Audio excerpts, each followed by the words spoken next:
ഈ വീഡിയോയിൽ ഇന്നത്തെ മിഡിൽ ഈസ്റ്റ് ഡെവലപ്മെൻറ്റ്സ് പൊതുവേ സംഭവിച്ചുകൊണ്ടിരിക്കുന്ന വിഷയങ്ങളാണ് നമ്മൾ നോക്കുന്നത്. അപ്പോൾ അതിൽ അമേരിക്ക ഇന്ന് രാവിലെ തന്നെ ഒരു സ്റ്റേറ്റ്മെൻറ്റ് പറഞ്ഞിട്ടുണ്ടായിരുന്നു. 17 ഷിപ്പുകൾ ഞങ്ങൾ അറ്റാക്ക് ചെയ്ത് കളഞ്ഞിട്ടുണ്ട്. ഇറാൻ്റെ 17 ഷിപ്പുകൾ അമേരിക്ക ഇതുവരെ ഈ ഓപ്പറേഷൻ ഫ്യൂരി സ്റ്റാർട്ട് ചെയ്തതിന് ശേഷം അറ്റാക്ക് ചെയ്തതായിട്ട് പറഞ്ഞിട്ടുണ്ട്. ഇതിനകത്ത് 17 എണ്ണം എന്തൊക്കെയാണെന്നുള്ളത് നമുക്ക് മനസ്സിലാക്കാൻ കുറച്ച് ബുദ്ധിമുട്ടുണ്ട്. പക്ഷേ ഇന്ന് എന്തായാലും രാവിലെ ശ്രീലങ്കയ്ക്ക് അടുത്ത് ഇന്ത്യൻ ഓഷ്യനിൽ മാൽഡീവ്സിൻ്റെ തൊട്ട് കുറച്ച് മുകളിലായിട്ട് ഒരു ഇറാനിയൻ ഡിസ്ട്രോയർ ഷിപ്പ് ഐരിസ് ദിന എന്ന് വിളിക്കുന്ന ഇറാൻ്റെ വാർഷിപ്പ്. ഇതിനകത്ത് 180 IRGC പട്ടാളക്കാരുണ്ടായിരുന്നു എന്നാണ് അറിയാൻ കഴിയുന്നത്. ഇതിൽ 30 പേരിപ്പം ശ്രീലങ്കൻ നേവി രക്ഷപ്പെടുത്തി എടുത്തിട്ടുണ്ട്. 30 പേരെ റെസ്ക്യൂ ചെയ്തിട്ടുണ്ട്. ബാക്കിയുള്ള ആൾക്കാരെക്കുറിച്ച് ഒരു വിവരവുമില്ല. കടലിൽ മുങ്ങിപ്പോയോ ഇല്ലെങ്കിൽ എവിടെയെങ്കിലും പൊങ്ങിക്കിടപ്പുണ്ടോ ഇല്ലെങ്കിൽ കപ്പലിനകത്ത് തന്നെ ഉണ്ടോ എന്നുള്ളതൊന്നും ഒരു വിവരങ്ങളും ലഭ്യമല്ല എന്നുള്ളതാണ്. ഈ കപ്പലാണെങ്കിൽ പകുതി ഇപ്പോൾ വെള്ളത്തിനകത്ത് മുങ്ങിയിരിക്കുന്ന ഒരു സാഹചര്യമാണ്. ഇപ്പോൾ ഓൾമോസ്റ്റ് ഇത് ഞാൻ വീഡിയോ പബ്ലിഷ് ചെയ്യുന്ന സമയത്ത് അത് മുങ്ങിപ്പോയിട്ടുണ്ടാവും. അതാണ് ഇപ്പോൾ നിലവിലെ സാഹചര്യം. ഐരിസ് ദിന എന്ന് പറഞ്ഞ ഷിപ്പാണ്. ഈ ഷിപ്പ് ശരിക്കും ഇന്ത്യയിൽ ഇറാൻ ഇന്ത്യ ജോയിൻ്റ് ആയിട്ട് നേവൽ എക്സസൈസ് ചെയ്യുന്ന സമയത്ത് ഈ ഷിപ്പ് പങ്കെടുത്തിട്ടുണ്ട്. അപ്പോൾ നിലവിൽ ഓപ്പറേഷൻസ് എന്ന് പറഞ്ഞാൽ ടെഹ്റാൻ്റെ ഉള്ളിലും ഇറാൻ്റെ വിവിധ പ്രദേശങ്ങളിലും ഇസ്രായേൽ തകൃതിയായിട്ടുള്ള ആക്രമണങ്ങൾ തുടരുകയാണ്. അതുപോലെ തന്നെ ഇസ്രായേൽ ലെബനൻ്റെ ഉള്ളിലും ആക്രമണങ്ങൾ തുടരുന്നുണ്ട്. ബെയ്റൂത്തിൽ ഇന്ന് രാവിലെ തന്നെ ഒരു ഗുഡ് മോർണിംഗ് അറ്റാക്ക് കൊടുത്തിട്ടുണ്ടായിരുന്നു. അതുപോലെ തന്നെ ഇന്നലെ വൈകുന്നേരം ശരിക്കും ബെയ്റൂത്തിൻ്റെ ഉള്ളിൽ ഈ ഹിസ്ബുള്ളയുടെ നെയിം കാസിം എന്ന് പറഞ്ഞ ലീഡർ ഉണ്ടല്ലോ, ഷെയ്ഖ് നെയിം കാസിം, ആയത്തുല്ല ഖമനേയിയാണ് പുള്ളിക്കാരനെ നിയമിച്ചത് ഹിസ്ബുള്ളയുടെ ലീഡറായിട്ട്. അതായത് നസ്രുള്ള കൊല്ലപ്പെട്ടതിനെ തുടർന്ന് അടുത്ത് വന്ന സക്സസറാണ് ഇയാൾ.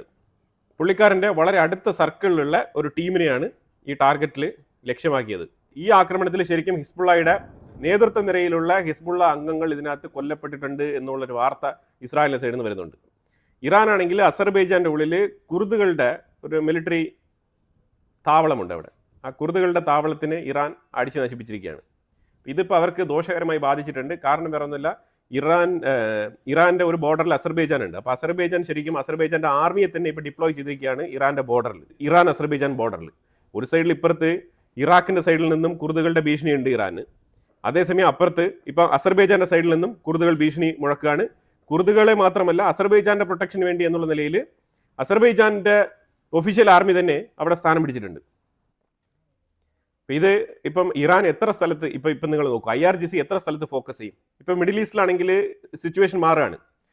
വിതിൻ 2 ഡേയ്സിൽ സ്ട്രൈറ്റ് ഓഫ് ഹോർമോസ് ഞങ്ങൾ ക്ലിയർ ചെയ്യും, അവിടെ റൂട്ട് കൃത്യമായിട്ട് ഞങ്ങൾ മോണിറ്റർ ചെയ്യും എന്നാണ് അമേരിക്ക പറഞ്ഞിരിക്കുന്നത്. അമേരിക്കയുടെ വാശിയാണ്. അമേരിക്കയുടെ വാശി എന്ന് പറഞ്ഞാൽ യൂറോപ്യൻ രാജ്യങ്ങൾ ഇപ്പോൾ സപ്പോർട്ടിന് വന്നിട്ടുണ്ട് എന്നുള്ളത് ഞാൻ 2 ദിവസങ്ങൾക്ക് മുമ്പേ അപ്ഡേറ്റ് ചെയ്തിട്ടുണ്ട്.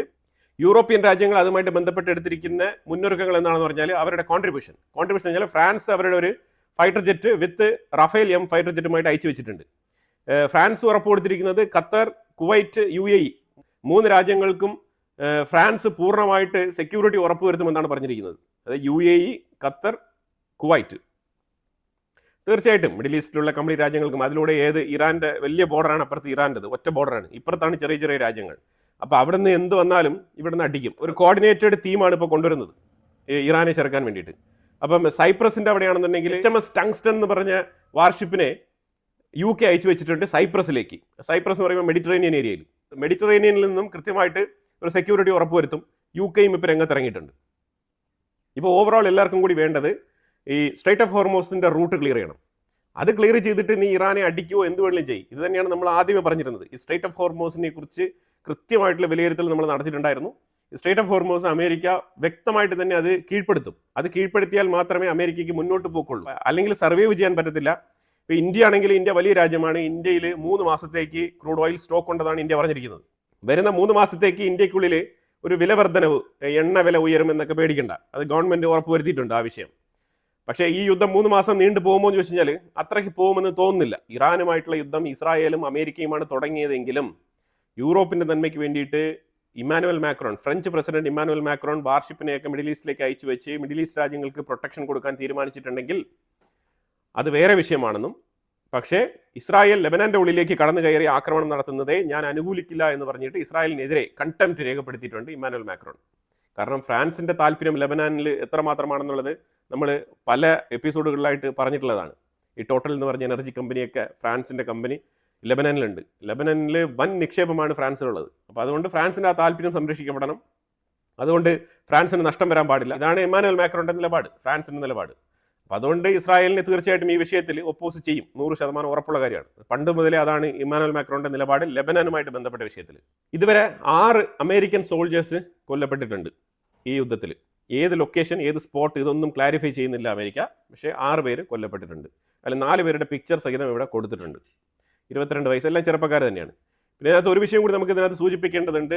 മെയിൻ സ്ട്രീം മീഡിയ ഒന്നും വലിയ രീതിയിൽ വാർത്തയാക്കിയില്ല. ഇറാന്റെ ഉള്ളിൽ 165 കുട്ടികളുടെ, സ്കൂൾ കുട്ടികളുടെ ബറിയൽ സെറമണി ഇന്നലെ നടന്നിട്ടുണ്ടായിരുന്നു. ശരിക്കും പറഞ്ഞാൽ വളരെ ദുഃഖകരമായിട്ടുള്ള, വളരെ സങ്കടകരമായിട്ടുള്ള ഒരു വിഷയം തന്നെയാണ്. മനസാക്ഷിയുള്ള ആൾക്കാർക്ക് കണ്ടു നിൽക്കാൻ പറ്റാത്ത രീതിയിലുള്ള, മക്കളുള്ള പാരൻസിന് കണ്ടു നിൽക്കാൻ പറ്റാത്ത ഒരു സാഹചര്യം തന്നെയാണ്. കാരണം ആ ഒരു റിയൽ പെയിൻ മനസ്സിലാകണം എന്നുണ്ടെങ്കിൽ മക്കളുണ്ടാവണം. അപ്പോൾ അതുകൊണ്ട് ശരിക്കും പെയിൻഫുൾ തന്നെയാണ്. ഒരു 86 വയസ്സ് പ്രായമുള്ള ഒരു സുപ്രീം ലീഡറിനെ വധിക്കാൻ വേണ്ടിയിട്ട് 165 സ്കൂൾ കുട്ടികളുടെ ജീവൻ എടുക്കേണ്ടി വന്നത് ഇസ്രായേലിൻ്റെ ബാഡ് ലക്കാണ്, അങ്ങനെ തന്നെ പറയേണ്ടി വരും. ഇസ്രായേൽ ഇത് അറിഞ്ഞുകൊണ്ട് ചെയ്താലും അറിയാതെ ചെയ്താലും ആർക്കൊന്നും ചെയ്യാനില്ല.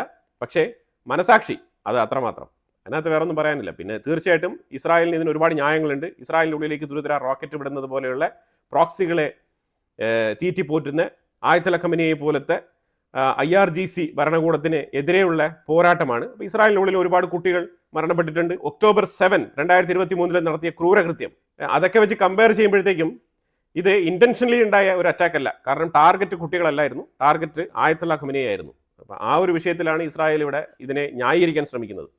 പക്ഷേ എന്നാലും ഈ 165 കുട്ടികൾ മരണപ്പെട്ടത് ഇസ്രായേലിനും വിഷമമുള്ള കാര്യം തന്നെയാണ്. ഇന്ന് ഇസ്രായേൽ ഏതാണ്ട് several locations targeted in Iran.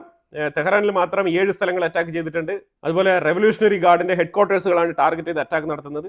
പിന്നെ ഇറാനിൽ രാത്രി സമയങ്ങളിൽ യുവാക്കളായിക്കോട്ടെ, അതേപോലെ തന്നെ ഈ പ്രതിഷേധമൊക്കെ നടത്തിയ ആൾക്കാരുണ്ടല്ലോ, ഇറാനിൽ കുറേ യുവാക്കൾ ഈ IRGC ഭരണകൂടത്തിനെതിരെ നിലപാടെടുത്തിരിക്കുന്ന കുറേ വ്യക്തികളുണ്ട്. ഇവരെല്ലാം തന്നെ രാത്രി ആകുമ്പോഴത്തേക്കും മലമുകളിൽ കയറിപ്പോയിരിക്കുകയാണ്. ഇരുന്നിട്ട് ഈ ഇസ്രായേലിൻ്റെ ഫൈറ്റർ ജെറ്റ് ഇവരുടെ നഗരങ്ങളിലേക്ക് ബോംബിടുന്നതും ഈ IRGCയുടെ സ്ഥാപനങ്ങൾ അടിച്ച് പൊട്ടിക്കുന്നതൊക്കെ കണ്ട് ആഘോഷിച്ച് ചിരിച്ച് സന്തോഷം പങ്കുവെക്കുന്ന മാതൃകയിലുള്ള വീഡിയോകളൊക്കെ പുറത്തു വന്നിട്ടുണ്ട്.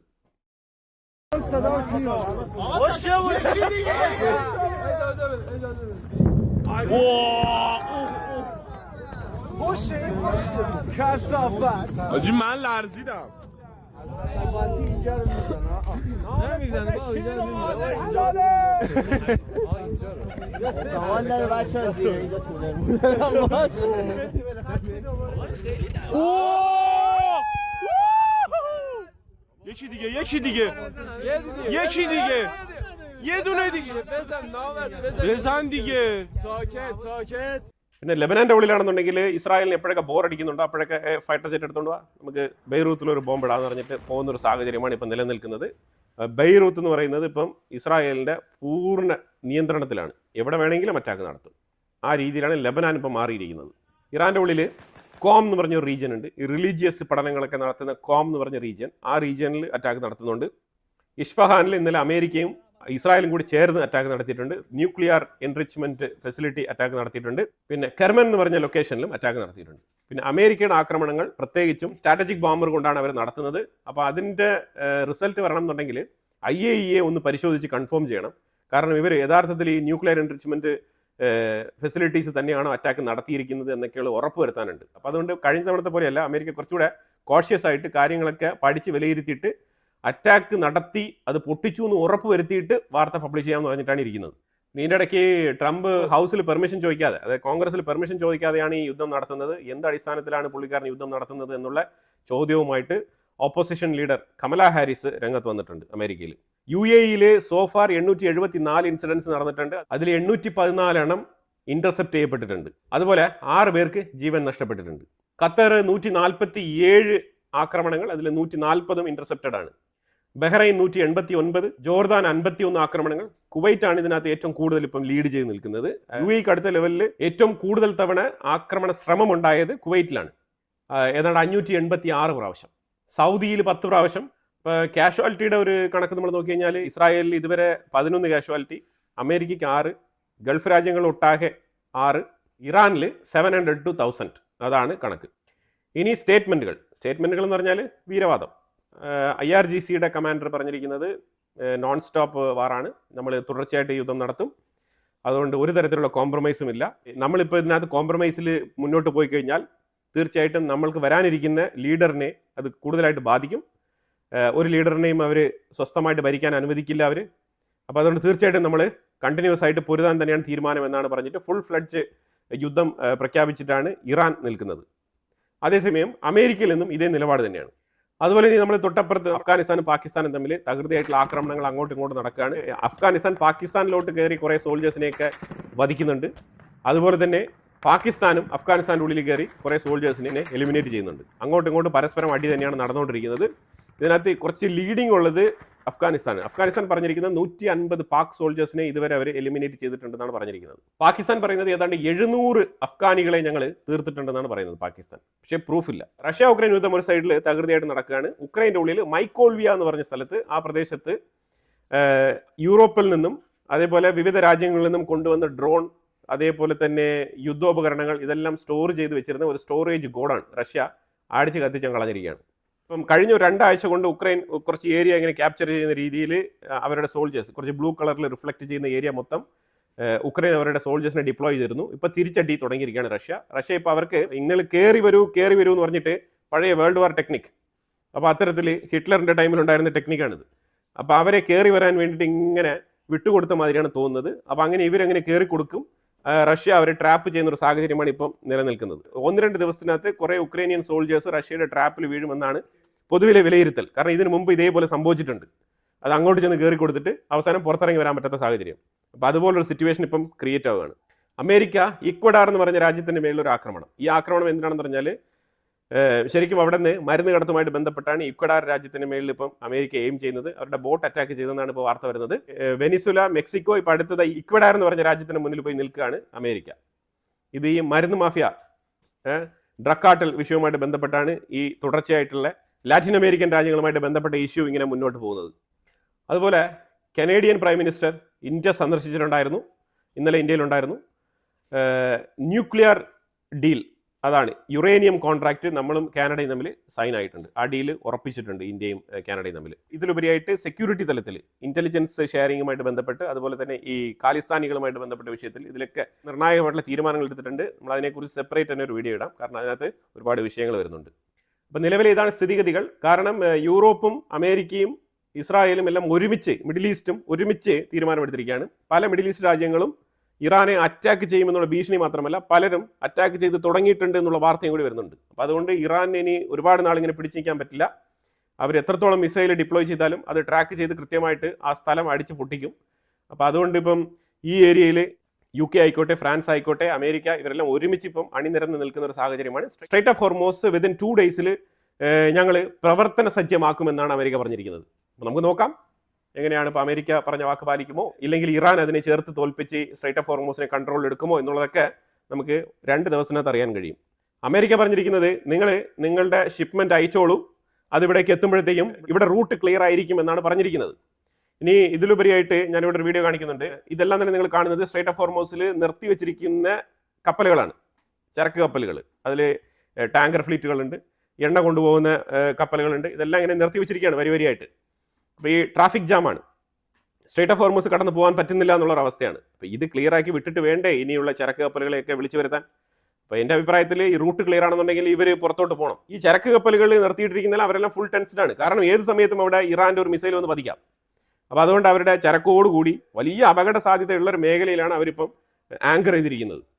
ഇത്തരത്തിൽ നിരനിരയായി നിൽക്കുകയാണ്. സ്ട്രൈറ്റ് ഓഫ് ഹോർമോസിലാണ് ഈ രംഗം.